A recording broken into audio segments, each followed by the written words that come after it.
Salut les potos, on se retrouve aujourd'hui pour la revue de l'épisode 10 de Dan Dan Dan. Comme d'habitude encore, hein, genre, est-ce que je dois me répéter à chaque semaine? Épisode sympa, épisode tranquille. Donc, sans plus attendre, c'est parti pour la review. Et donc, on a un nouveau personnage qu'on nous introduit directement. Et des premiers minutes de l'épisode, c'est lui en train de faire sa morning routine. Et ouais, il ne manquait plus que le timestamp et on aurait dit une vidéo de notre cher Ashi Hall. Littéralement. Mais bon, le mec fait sa morning routine tranquille, il se balade, genre c'est lui le main character, genre main character énergie, littéralement. Il chante un opening encore une fois, mais je sais pas c'est quel opening, parce que clairement, je sais que Tandandan, eux, ils aiment glisser ces openings par-ci par-là. Du coup, je suis quasiment sûr que c'est un opening qu'il chante. Malheureusement, j'ai un petit peu eu la flemme d'aller chercher c'est quel opening, vu que je ne le connais pas de tête, je me suis dit, bon, c'est un opening. Et il chante son opening tranquille, et il passe à côté de Okarun. Okarun, lui, par contre, syndrome du personnage principal, il connaît pas. Expliquez-moi comment ce mec-là, ça fait 2 saisons qu'il est avec Momo. Ça fait 2 saisons qu'ils vivent vents et marées. Et comment est-ce qu'il réfléchit encore à aller dire bonjour? On ne parle pas de l'embrasser, on ne parle pas de quoi que ce soit. Hein. On parle juste d'aller dire bonjour. Je peux comprendre que c'est un mec timide. Je peux comprendre que c'est si ça. Mais après, tout ce qu'il a vécu avec Momo là, hey, c'est pas un bonjour qui va te tuer, frérot. C'est pas un bonjour qui va te tuer. Donc là, il réfléchit, je me dis, ok, d'accord, je suis avec toi au Cameroun, t'inquiète, ça va aller, vas-y seulement, pose-toi à deux mains, et va la saluer. Il se pose beaucoup de questions, ce qui est peut-être normal. Mais qu'est-ce que ce mec l'a fait? Il la dépasse. Il l'a dépassé quand il continue son chemin. Heureusement, non mais heureusement que Momo c'est NG.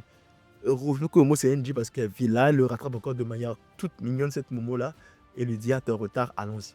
Ça aurait été correct si tout ce cercle-là s'était arrêté à ça. Mais non, ils ont voulu continuer encore. Donc là, maintenant, c'est la pause. Et les deux se cherchent. Sérieusement, là, ça fait 2 saisons que vous êtes ensemble. Vous ne pouvez pas vous mettre d'accord sur « Ok, on se retrouve là-bas à la pause ». Et du coup, on a le même, genre presque le même recyclage de scènes où tu as Momo et Ogaron qui se traversent limite. Hein, genre, en plus, le champ de vision quand même hors combat, c'est vraiment de la grosse merde. Donc, ils passent littéralement côte à côte. Ils vont se chercher à l'autre bout du monde opposé chacun pour après se retrouver sur des bancs côte à côte, ne sachant pas que l'autre est à côté. Et après, voilà. Et là, il y a la scène intéressante qui arrive. Peut-être c'était pour introduire cette scène-là du petit bisou forcé. Et ils ont été surpris par X et Y et notamment aussi le nouveau personnage, attends, j'ai oublié le nom. Et du coup, le nouveau personnage, lui, son truc, c'est que pour lui, Ogaron, en fait, n'a aucune caractéristique pour pouvoir attirer des filles aussi magnifiques que Momo. Donc, en fait, lui, pendant la première partie de l'épisode, son truc, c'est d'essayer d'observer Ogaron. C'est comme s'il essayait d'observer, en fait, un animal dans son environnement naturel. Et lui, en fait, pour lui, il essaie de voir, ok, c'est quoi le secret d'Ogaron? C'est quoi son secret et tout. Puis voilà quoi, comment est-ce qu'il arrive à attirer d'aussi belles filles que Momo. Et avant même de continuer, je viens de me rendre compte que ça n'a plus été mentionné ce bisou-là. Ce bisou par erreur, par inadvertance là, n'a plus été mentionné. C'est comme si rien n'arrivait puis chacun continue sa vie. Et du coup, dans la foulée, il essaie de comprendre Ogaron. Mais en fait, Ogaron, c'est juste qu'il est de naturel. Je sais pas, c'est naturel. C'est quoi le secret de Garoun? Bah, il est abonné à la chaîne, puis il like les vidéos, il regarde, il commente, il partage, c'est tout. Mais bref, donc, t'as Momo qui arrive et qui fait la rencontre aussi du gars assez chelou là. Et il commence à parler de la boule de Garoun qu'ils ont retrouvée. Et donc, du coup, notre mec, lui, croit qu'en fait, au Garoun, son truc, c'est les blagues stupides, c'est les blagues cochonnes. En fait, mec, les blagues cochonnes, c'est jamais ça seul la raison pour laquelle quelqu'un arrive à attirer les filles. Malheureusement, il apprendra à ses dépens parce que là, il va passer pour un pervers quand il va commencer à faire ses blagues à 2 balles là. Ça va être incroyable. Pendant ce temps, il y a Ocaron qui, lui, commence à être populaire hein, auprès de la jeune féminine. Il y a même sa chef de classe là qui vient le voir en mode « Oh, est-ce que Momo t'agace et tout ?» En fait, Momo commence, elle, à l'agacer sérieusement. Le fait qu'elle vienne de la salle tout le temps, qu'elle vienne peut-être crier, qu'elle ne va au Cameroun, ça commence à pas lui plaire. Et je ne crois pas que c'est parce que Momo arrive de la salle, en fait. C'est parce qu'elle discute avec Okarun et je pense que notre chef de classe commence à en penser aussi pour Okarun. On dirait. On va rester sur ça. Okarun et Momo qui vont commencer à faire l'inspection à la sortie des classes de la boule perdue. Et il y a les pervers qui les rejoignent. Puis ils sont tous les trois attaqués par le monstre qui a la boule en question. Boum, ça part en action. Tellement Okarun qui se transforme. Et encore là, je ne vais pas vous décrire l'action parce qu'elle est incroyable. Et franchement, le tandem Momo-Okarun, ça fonctionne super bien. Okarun transformé.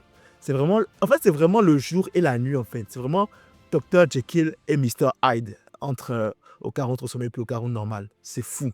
C'est juste incroyable.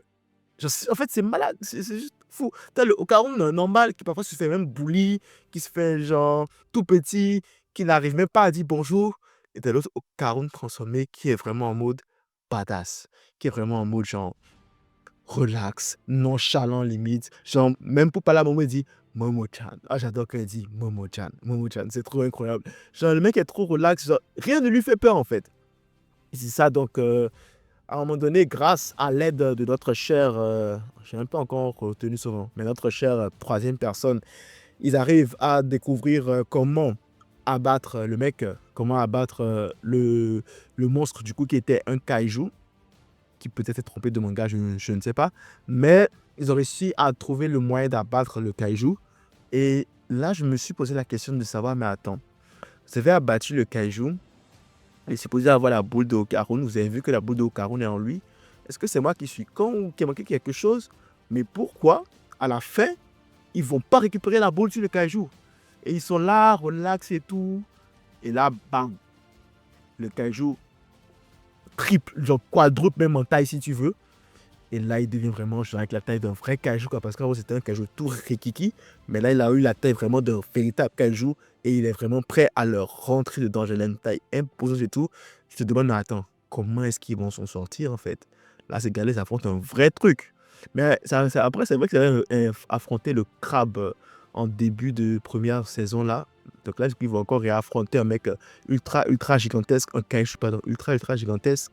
Et on verra. Dans la preview du prochain épisode, on aura Gigi qui va arriver, puis Aira aussi qui sera là. Donc ça va être un combat avec toute la squad réunie contre le kaiju. Puis voilà quoi, sympa. C'est pas comme épisode sympa. On est sur une fin de saison assez intéressante. Je pense que ça va être le dernier arc. Ça va conclure la saison. Mais je sais que la saison ne va pas se finir juste sur une victoire comme ça. Ce serait trop beau pour être vrai. J'ai envie de voir quel sera en fait le cliffhanger ou la prochaine intrigue qui sera introduite à la fin de la saison, quoi, tu vois. Parce que je parle juste dans le manga. Tu sais, à la fin de la saison 1, on avait eu l'introduction de l'œil démoniaque. Maintenant, à la fin de la saison 2, on aura droit à quoi? Est-ce qu'on aura droit au mec qui va éveiller son pouvoir, le mec All Might, parce que clairement, lui, c'est sûr qu'il va éveiller son pouvoir, c'est clair à 100%. Est-ce que ça va être ça? Est-ce que ça va être autre chose? En tout cas, je pense qu'on a encore 2 ou 3 épisodes pour être fixé. Puis voilà quoi. C'est ce que j'avais à dire après cette revue de l'épisode 10 de Dan. Si vous avez aimé la revue, n'hésitez pas à liker. Ça fait toujours plaisir. Si vous n'êtes pas encore abonné, abonnez-vous, c'est encore plus plaisir. Max de like, max, peut-être je vous retrouve très très bonne vidéo. C'était pour une seconde de proche. C'est tout pour moi. À la prochaine.